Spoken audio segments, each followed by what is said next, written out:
Hola niños, les doy la bienvenida al video explicativo de la guía número 9 que han trabajado en su casa. Vamos a ver el género lírico. Ya pasamos a otro tema, ya a una unidad nueva. Nuestro objetivo será conocer las características principales del poema. El género lírico, la poesía o género lírico, agrupa los poemas que expresan una experiencia, un sentimiento o una emoción de un poeta. Se escribe en verso o en prosa y su finalidad es despertar sentimientos en el lector o en el oyente y, por supuesto, expresar sentimientos. ¿Por qué se llama género lírico? La palabra lírica deriva de la palabra lira, que es un instrumento musical parecido a un arpa. Y sale en la imagen ahí para que lo vean. Hay distintos tipos de textos poéticos, que son parte del género lírico. Está la poesía, los poemas, las canciones, los trabalenguas, las adivinanzas. Los elementos del género lírico, dentro de estos elementos vamos a encontrar al hablante lírico. El hablante lírico es la voz que usa el poeta para transmitir los sentimientos y las emociones. El que habla en el poema para expresar su mundo interior es creado por el autor del poema. Cuando decimos que es el hablante lírico, entonces va a ser esta voz que ocupa el poeta para transmitir el poema, ¿ya? Es como, si lo comparamos con el cuento, va a ser como el narrador, ¿ya? Si bien el cuento lo escribe un autor, ¿ya? Pero quien cuenta el cuento es el narrador, en este caso en el poema, el que cuenta el poema, el que expresa el sentimiento en el poema, la voz que habla en el poema es el hablante lírico. No es el poeta es quien escribe el poema. Acá tenemos algunos ejemplos. Yo no quiero que a mi niña golondrina me la vuelvan. Ese es un hablante lírico el que habla, ¿ok? Entonces el hablante lírico es el que usa la voz que ocupa el poeta para contar o expresar los sentimientos del poema que escribe. Madre, cuando sea grande, ¡ay, qué mozo el que tendrás! Este también es el hablante lírico que se expresa.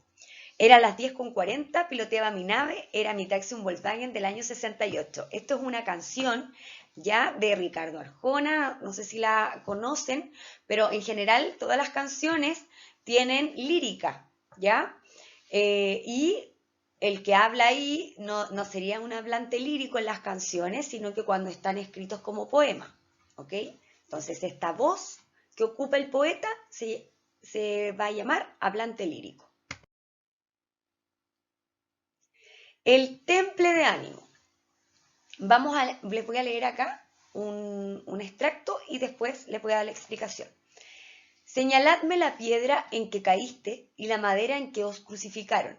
Encendedme los viejos pedernales, las viejas lámparas, los látigos pegados, a través de los siglos en las llagas y las hachas de brillo ensangrentado. Yo vengo a hablar por vuestra boca muerta. Es la emoción o el estado de ánimo del poeta. Esto que le acabo de leer también fue convertido en canción, ¿ya? Pero tiene las características de una poesía. El temple de ánimo entonces va a ser la emoción o el estado de ánimo del poeta, que es quien escribe el poema.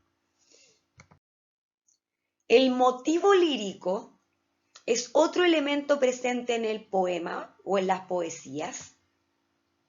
Y es la idea, la situación o la emoción sobre la cual el hablante lírico construye su poema. ¿Qué lo motiva? ¿Por qué escribe? O sea, ¿por qué razón escribe este poema? El objeto lírico tiene que ver con a quién le escribe, ¿ya? No por qué escribe, sino que a quién le escribe. Puede ser a una persona, puede ser a un animal, puede ser que lo motive una cosa. El objeto personificado que sirve al hablante lírico para expresar su interioridad. El motivo lírico puede ser una cebolla. Por ejemplo, está la oda a la cebolla, ¿ok? que ustedes la pueden buscar también, que es una verdura, hay distintas expresiones líricas hechas a verduras, a cosas, a personas, por supuesto, también. Un ejemplo, entonces, es caballito blanco, llévame de aquí. Entonces, el objeto lírico es el caballo, ¿cierto? Es un animal en este caso. Llévame a mi pueblo donde yo nací. Objeto lírico. Y el temple de ánimo y el motivo lírico. Voy a darles ejemplos. ¿Cómo de entre mis manos te resbalas? ¿O cómo te deslizas, edad mía? ¿Qué mudos pasos traes, oh muerte fría? Pues con callado pie de todo lo igualas. El objeto lírico que inspira este texto es la muerte. El motivo lírico, ¿por qué? ¿Con qué razón? ¿Qué lo motiva a escribir? Es el paso del tiempo que conduce inevitablemente a la muerte. Y el temple de ánimo es la angustia ante la proximidad de la muerte.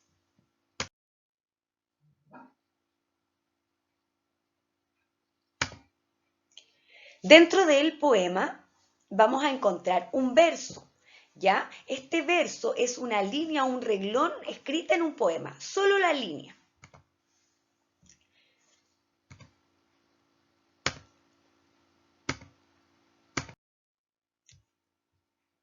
Entonces, hombres necios que acusáis, eso es un verso.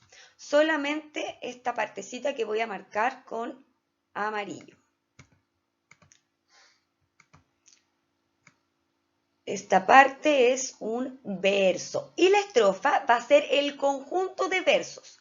Entonces, todos estos juntos van a formar una estrofa. El conjunto de versos forman una estrofa. ¿Qué es la rima? Que es parte también de los poemas, un elemento importante. Es la igualdad o repetición de sonidos finales de los versos entre sí. Hay distintos tipos de rima. Está la rima asonante, que va a coincidir de forma parcial los sonidos en la terminación de los versos. Se van a repetir solo las vocales. Tenemos la rima consonante, que coincide el total en la terminación de los versos a partir de la última vocal acentuada. Y está la rima libre, que no coinciden los sonidos vocálicos en la finalización de los versos. Ejemplo de rima asonante.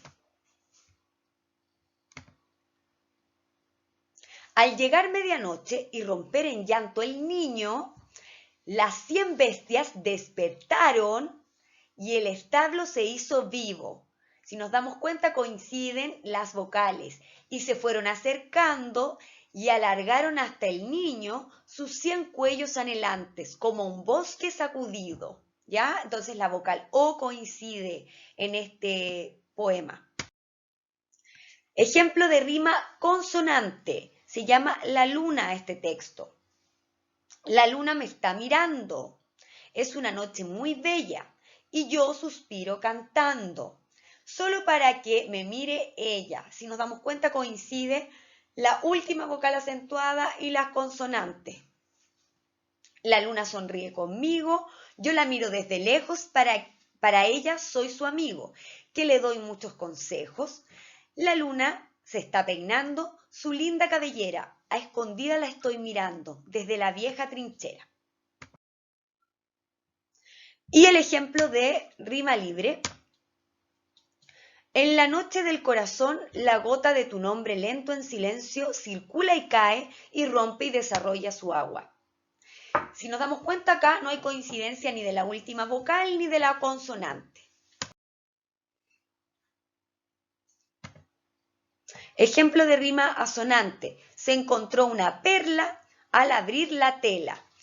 Si nos damos cuenta, acá coinciden las vocales de la la última palabra de los versos. Después tenemos el ejemplo de rima consonante. Cómo brilla aquella estrella, cada día está más bella. Coincide la vocal y la consonante. Y por último tenemos el ejemplo de la rima libre. Detrás el recuerdo grande de un bandido que era un hombre. No coinciden ni vocales ni consonantes. Bueno, niños, esa fue la presentación de la guía número 9. Recuerden que comenzamos con un nuevo contenido que es el género lírico. El género lírico es parte de los textos literarios, ya es un género más. Habíamos visto el género narrativo, el lírico ahora que tiene que ver con las poesías, con las canciones, con las odas. Este género lírico tiene distintos elementos. Encontramos elementos tales como el hablante lírico, el objeto lírico, el motivo lírico, quienes inspiran a escribir al poeta. Dijimos que había una voz en el poema que ocupaba el poeta. Esta voz se va a llamar hablante lírico. El que habla en el poema no es el poeta es el que escribe el poema. La voz que habla en el poema se va a llamar hablante lírico.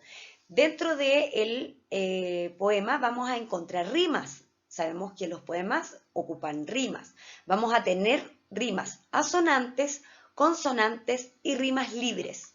Todas estas tienen distintas características y las podemos diferenciar e identificar dentro del poema. Cualquier duda que tengan con respecto a la guía o al contenido que expliqué hoy, por favor escríbanme a mi correo electrónico o al correo para preguntas pedagógicas. Les dejo un abrazo muy grande y espero que nos veamos muy pronto.